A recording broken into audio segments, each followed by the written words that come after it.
Vamos supor agora que o usuário não sabe, nem o próprio usuário sabe exatamente quantos números ele vai colocar, vai digitar. Ele simplesmente sabe que vai digitar vários números e ele quer avisar o programa quando os números acabarem. Então, eu quero digitar os valores e só no final dizer a ele, acabou. Essa é uma forma de comportamento desejável. Então, eu vou fazer o leitura 2.py e a gente vai escrever esse código agora. Como é que a gente escreve isso? Bom, vamos pensar um pouco, por enquanto, em português, tá certo? O pseudocódigo, já que a gente não conhece ainda a estrutura de linguagem. Mas o que a gente precisa é uma coisa do seguinte tipo. Eu preciso repetir várias vezes uma leitura. Então, eu vou fazer número igual a int, essa parte a gente pode escrever em Python. Eu vou ler o número, eu vou guardar o número, mesmo que a gente fez daquela hora. Como eu vou guardar em algum lugar, eu preciso inicializar a lista. Então, eu tenho uma estrutura de repetição, só que eu quero poder decidir se o dado que eu li da entrada é ou não é um dado real, ou é o aviso do usuário para me dizer que os dados acabaram. Isso é o que a gente chama de um sentinela. Tá? Então, deixa eu mudar aqui para anotações. Laços indeterminados, né? O que a gente vai fazer. Então, a primeira coisa que a gente vai falar aqui é o que é um sentinela. Um dado falso para indicar limites de dados. Tipicamente para isso, embora eu possa usar para outras coisas, mas basicamente um sentinela é isso. É um dado falso que o programa e o usuário dele estabelecem como um acordo para dizer que aquele dado, na verdade, é apenas um limite para os dados reais. Então, o que a gente vai fazer nessa leitura 2 eu vou ler números, mas se o número for algum número especial, se o número for igual a, digamos, menos 999, esse é o sentinela da gente, eu vou parar, interromper o laço. Então, eu quero poder escrever um laço nesse estilo aqui, por exemplo. Eu vou ler o número, se o número for menos 999, eu quero interromper o laço, e se ele... Olha só, esse if está aqui sem indentação, a gente poderia ter colocado indentado, mas pense no que acontece se isso não for verdade. Essa linha aqui, apesar de não estar dentro de um else, ela poderia estar, mas ela não precisa. Por quê? Porque se o if já interrompe o laço, isso significa que eu vou sair desse repetir e vou para o fim do laço e vou imprimir os dados. Tá? Então, esse dados.append num, a linha 6, só é executada se essa condição anterior for falsa, ou seja, o número não é menos 999. Como é que eu escrevo isso em Python? Essa é a questão. Como é que eu escrevo isso em Python? Vamos olhar isso em termos agora de processo, antes de eu mostrar como é que se escreve em Python, que não é muito difícil, não é nada difícil. Como é que eu adiciono uma página?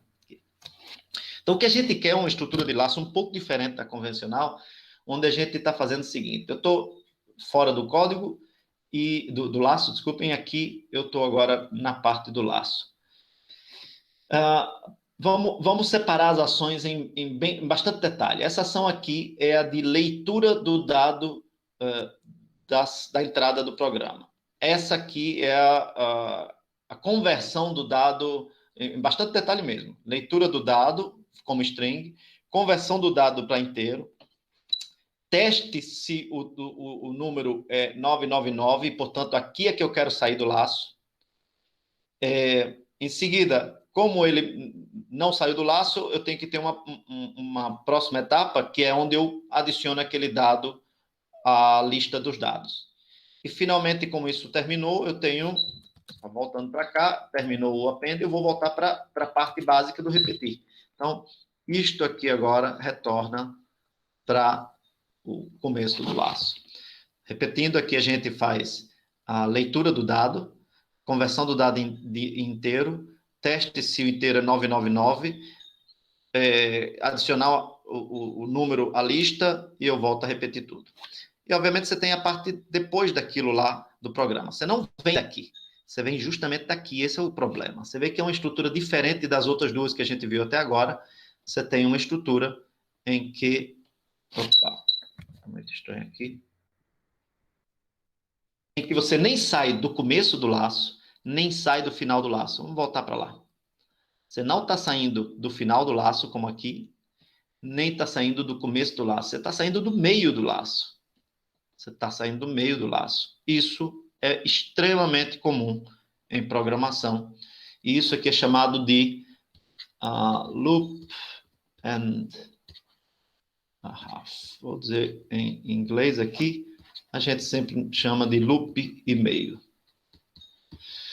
Bom, obviamente podia, sim, alguns chamam de meio laço. Meio laço.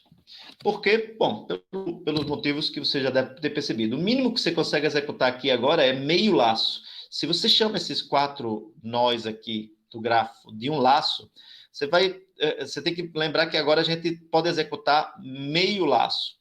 Vamos numerar cada um deles aqui. 0, 1, 2, 3, 4, 5. O outro não interessa, né? Então, qual é o menor processo que eu consigo executar aqui? 0, 1, 2, 3, 5. Ou seja, parte do laço foi perdida. Obviamente não é a metade no sentido literal, no sentido numérico, mas é uma saída no meio do laço, antes da conclusão do laço. Ainda tem ações que poderiam ser executadas do restante do laço. E eu executei parte delas. Não só a linha 1, mas a linha 1, 2 e 3, ou o trecho, as ações 1, 2 e 3. Quando eu chego em 3, é que eu tomo a decisão. Então, o poder de decisão está, na realidade, agora no meio das instruções, e é ele que me diz se eu saio ou não. Essa é a razão pela qual está sendo feito dessa forma. Uma estrutura de controle proposta por programadores no passado era o loop and leave, né? Loop e o leave.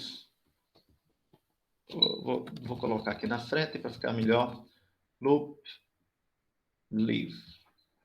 Loop, vocês sabem o que significa, de laço, e leave, de deixar, de sair do laço.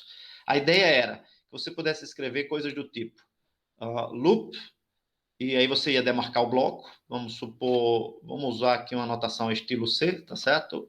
Chaves. E o que você colocar aqui dentro é livre, é código convencional, antes e depois, mas em algum lugar você tem que escrever um leave. Leave, e esse leave simplesmente te faz sair do laço naquele ponto, qualquer que seja ele. Como você não vai fazer um leave fixo, porque senão você não teria um laço, na hora que isso vai executar, a primeira vez ele já sairia, você normalmente tem um leave vinculado a uma condição. Então, tipicamente, você vai ter um leave if, condição, leave. Essa é a estrutura clássica para laço. Então, o que você vai ter aqui? A semântica vai ser para a linguagem de programação que tiver loop leaves. Executa as instruções uma a uma, inclusive o if. Se a condição for verdadeira, aí você vai entrar no leave e sair. Você vai sair do laço por causa da execução do leave. Mas se a condição for falsa, você simplesmente termina de executar as próximas instruções e começa a executar as outras e, novamente, faz o teste da condição e assim por diante. Então, isso fica repetindo até que a condição, por isso que isso é chamada de condição de saída, seja verdadeira. Quando a condição de saída for verdadeira, você sai do laço e passa para fora dele, para trecho fora dele do código. Já é? É exatamente isso que a gente quer aqui, ó. Dá uma olhada no código. Eu quero repetir as linhas 4, 5 e 6 eternamente, exceto se em algum momento o número for igual a menos 999. Então, o que eu quero é, na realidade, um loop livre. Se isso aqui for verdade, eu quero um livro. A questão é que as linguagens de programação, apesar de que isso foi proposto por, eu não lembro exatamente quem, mas eu li isso de Dijkstra, certo? Que é um dos programadores provavelmente mais influentes de todos os tempos, criador de várias soluções para vários problemas de programação. Apesar de que ele, acho que foi ele que propôs a estrutura, isso nunca foi implementado nas linguagens de programação, a não ser algumas acadêmicas, de verdade. E por que não? Porque isso é facilmente você pode conseguir exatamente esse comportamento com uma estrutura que as linguagens já usam, que é o chamado while. isso pode ser escrito nesse formato. Isto aqui é exatamente um loop livre. Então, o que eu quero é que vocês passem a olhar o while true. A gente ainda não entrou em detalhe do while, tá certo? Eu só estou mostrando o while true antes de mostrar o while. E o break como sendo a implementação do loop livre. Okay? Então, vou colocar isso para funcionar. Agora, isso é Python. Do jeito que está aqui, isso não é Python, mas assim, isso é Python. Vamos executar o leitura 2. Você vai ver que eu posso agora botar um número arbitrário de valores, desde que eu termine com sentinela, e ele vai fazer a lista do jeito que eu quero. 20, 30, 40, 50, 60, 70, 80, 90, 100. E terminei. Eu tenho que colocar o dado que é o sentinela. Está lá. 20, 30, 40, 50, 60, 70, 80, 90, 100. Sem o 999, sem o menos 999 ser incluído. Por quê? Porque a gente colocou a saída antes do append, tá certo? A gente consegue ler e converter o número para inteiro, faz o teste e só depois decide, coloca o número dentro da lista. Se o número for menos 999, ou seja, se for sentinela, eu já vou sair imediatamente e imprimir a lista de dados. Okay? Essa é a estrutura mais genérica de laço while que eu quero que vocês aprendam. Então, deixa eu apagar aqui.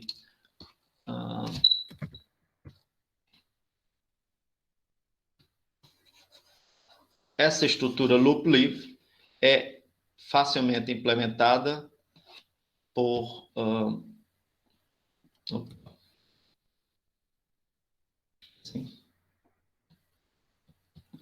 while true. Isto aqui pode ser visto como while true em Python, tá certo? Isto aqui é o corpo do laço. Aqui é um if condição break. O resto do laço. Isto é o corpo do while. Aqui é antes e aqui é depois. Né? É exatamente o que a gente... Vou apagar um pedaço dessa ação aqui. Isso aqui, portanto, é o nosso... Isto aqui, portanto, é o nosso loop. E isto aqui é o nosso leaf. Isso.